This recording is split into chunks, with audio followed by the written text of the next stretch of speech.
Assalamualaikum warahmatullahi wabarakatuh.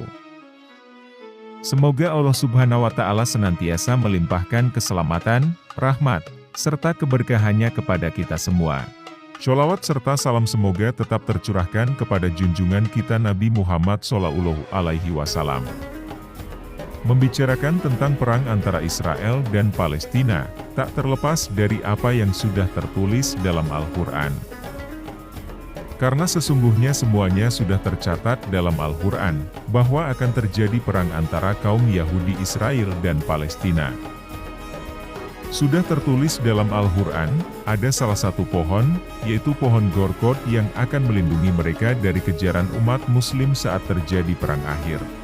Pada akhir zaman nanti akan terjadi sebuah peperangan hebat di antara umat Islam dan para Yahudi. Peperangan ini yang membuat kaum Yahudi dikejar-kejar oleh umat Islam.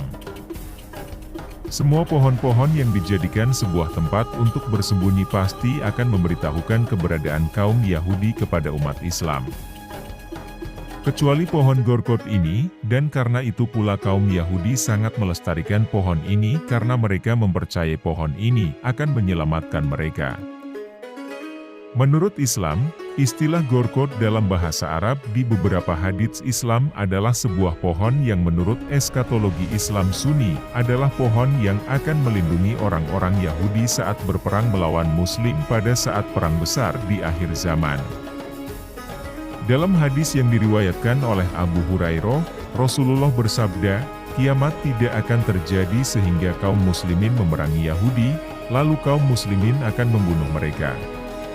Sampai-sampai setiap orang Yahudi bersembunyi di balik batu dan pohon, tetapi batu dan pohon itu berkata, "Wahai Muslim, wahai hamba Allah, ada orang Yahudi di belakangku, kemarilah dan bunuhlah dia, kecuali pohon Gorkod. Karena ia adalah pohon Yahudi." Hadis riwayat Muslim. Pohon Yahudi ini merupakan satu-satunya tempat persembunyian Yahudi. Dari sabda Rasulullah SAW yang diriwayatkan oleh Abu Umamah, ketika terjadi perang besar antara umat Islam dan Yahudi, Allah mempermudah jalan kaum muslimin untuk melawan Yahudi. Bahkan segala makhluk akan memberikan petunjuk tentang tempat keberadaan atau tempat di mana para kaum Yahudi tersebut bersembunyi. Rasulullah bersabda, maka tidak ada satupun ciptaan Allah yang dijadikan tempat persembunyian Yahudi, melainkan Allah jadikan ia berbicara, baik batu, pohon, tembok, maupun hewan.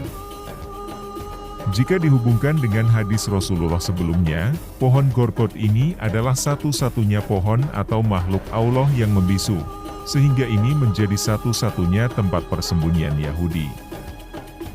Ciri-ciri dari pohon Yahudi atau pohon Gorkod ini masih menjadi perdebatan oleh beberapa kalangan maupun orang yang ahli dalam hal ini.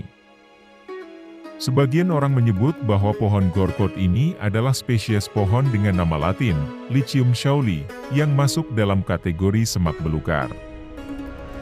Meskipun kepercayaan tentang pohon Garkad sangat besar di Israel, pohon ini tidak berasal dari Israel, melainkan berasal dari Afrika dan Asia. Pohon ini menghasilkan buah berbiji tunggal yang berwarna merah, dengan rasa pahit dan asam serta kaya vitamin dan mineral.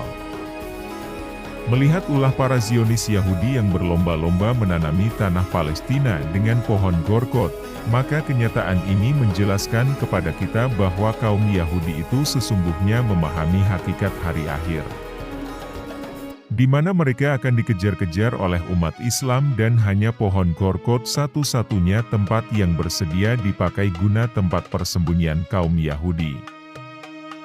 Secara tidak langsung orang Yahudi pun ternyata mempercayai tentang pohon Gorkod, yang penjelasannya sudah ada dalam Al-Quran.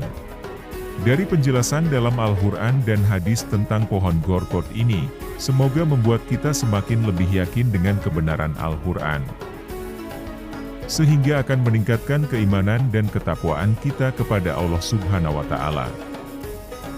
Semoga bermanfaat.